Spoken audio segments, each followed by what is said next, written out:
As we've travelled down the Murray-Darling Basin, we've had the amazing opportunity to spend time with traditional owners who've taken us out on country to see the land and also see some of the artefacts and the archaeological remains of Aboriginal culture and tradition from tens of thousands of years ago. So we've seen scatter sites where shards of stone tools are on the dirt, and we've seen grinding grooves where women ground seed and grains against the rock for thousands of years, leaving a mark. And we've seen scar trees where canoes and shields have been cut from the sides of trees in a way that enabled the tree to keep on living. And it's been really amazing to see these archaeological remains and learn more about the culture that took place here.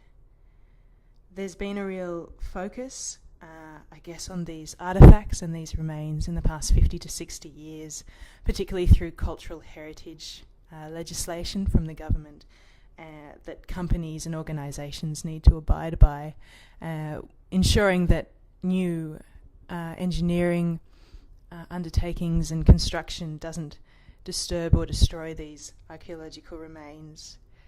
It does seem weird to me that after tens of thousands of years of Aboriginal civilization surviving in this harsh environment, in a very short period of time where the population went through massive destruction, genocide took place in Australia, and now in the last 50 to 60 years it seems like Aboriginal communities have to prove to the rest of Australia that they were ever here with these archaeological remains. It must seem incredibly frustrating and incredibly difficult.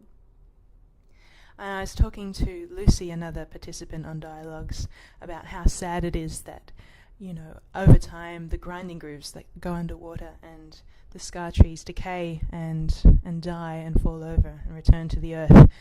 And Lucy turned to me and said, "But isn't that amazing? Isn't that incredible that after 70,000 years of civilization, the footprint that Aboriginal communities left in Australia was so light?" And she's completely right. I think it's just a testament to the sustainability of the way that Aboriginal communities lived, that they could survive and prosper and flourish for so long without causing massive impact on the environment. And I guess the other thing that really has stuck with me seeing these sites is that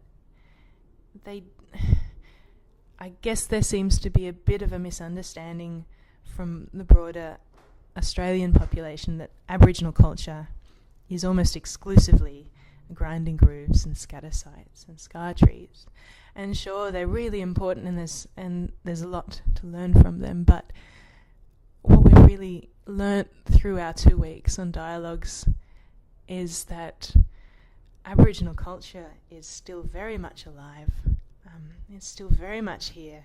The people that we've met, the traditional owners, have taught us about the belief systems and shared some of the oral history and the culture with us over the past 2 weeks. The Guamu people still dance the spirit back into the river when the rains have gone, and the Ngarrindjeri in South Australia still understand and talk about the incredibly symbiotic relationship between the environment and the plants and the animals and their people. And I guess as Australians, all of us need to understand that Aboriginal Australia is not just a history, it's a reality, and Aboriginal people and culture is still very much alive and still very much here, and that there's so much for us to learn from Aboriginal culture and to acknowledge and to celebrate.